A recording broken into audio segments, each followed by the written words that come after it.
സൈനാച്ച് സ്റ്റേജിന്റെ മുന്നിൽ തന്നെ വേണം. തപ്പല വായിച്ചത് നമ്മളെ സുണകനാണ്. പ്രാക്ടീസ് നടന്നു കൊടുക്കണം. ചെന്ന് വെക്കേ. ആ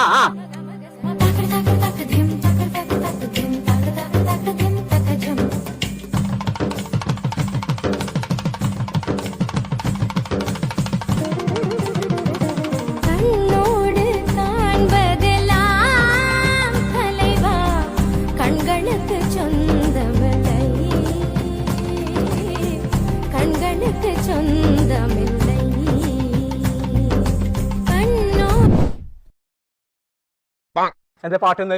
അത് തബലന്റെ ചാർജ് തന്നെയാണോ? തബലന്റെ ചാർജ് കഴിഞ്ഞിട്ട്